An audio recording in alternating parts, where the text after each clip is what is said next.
People do not know how much they depend on the survival of this ecosystem.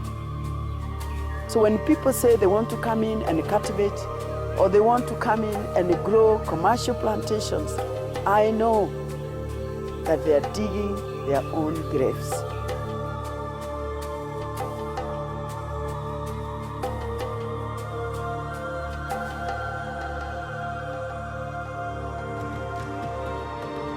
This ecosystem must remain as it is. It must be sustained because in its survival depends our own.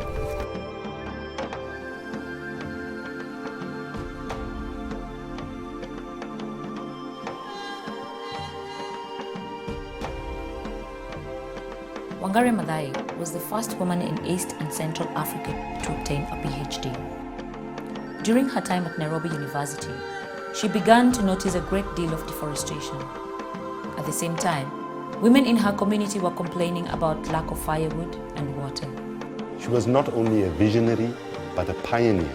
What she was saying through her work and her life was that the two, poverty and environmental sustainability, were two sides of the same coin. Wangari quickly made the connection between the two and started women's groups planting trees. Today, because of Wangari Maathai, an environmental consciousness has taken root, and many more hectares of land are being planted with trees, forming an environmental green belt across nations and contributing to a greener, cleaner planet.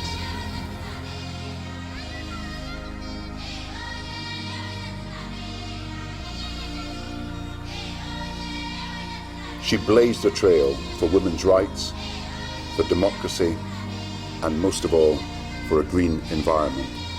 And her desire that we plant 1 billion trees has got to be taken on by all her friends so that it is achieved in the very near future.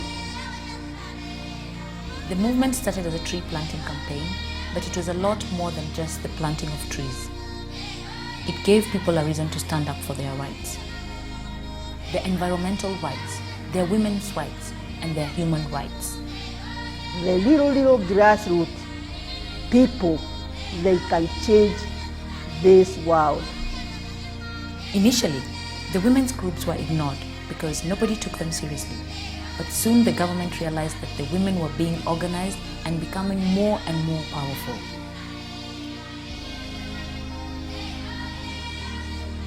In 1992, Wangari organized a hunger strike in Uhuru Park to push the government to release political prisoners. The women, attacked by the police, refused to give up and continued their protest for 11 months.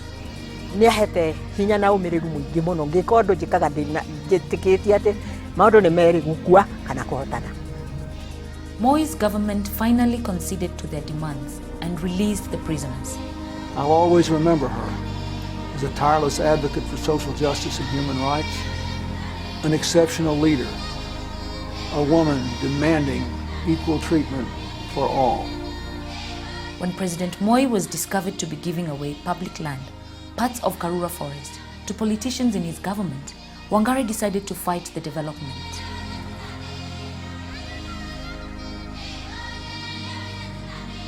Wangari, unafraid, decided to protest peacefully through a tree planting mission. She never did anything to please. She never did anything because she wanted to be popular. She did everything she did because she always felt it was the right thing to do. That was a constant in her life.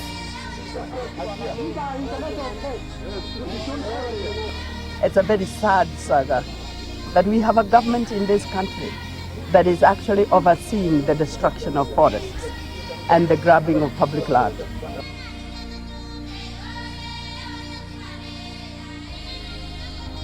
If we are going to shed blood because of our land, we will. We are used to that. Our forefathers shed blood for our land. We will do so. This is my blood. And it reminds me of the blood that Wayaki shed trying to protect Karura Forest.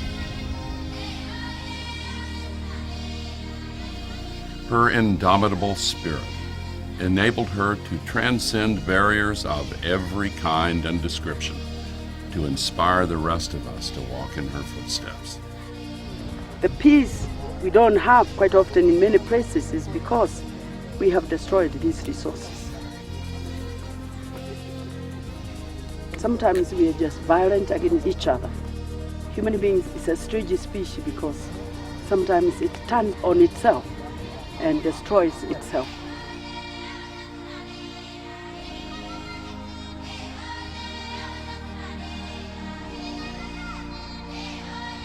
Wangari was the first African woman and the first environmentalist to be awarded the Nobel Peace Prize.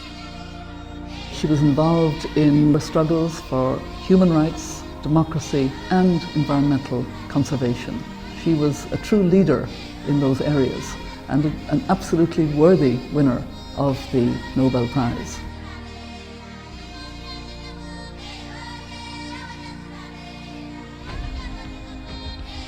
It is the people who must save the environment. It's the people who must make their leaders change. So we must stand up for what we believe in. And we cannot be intimidated.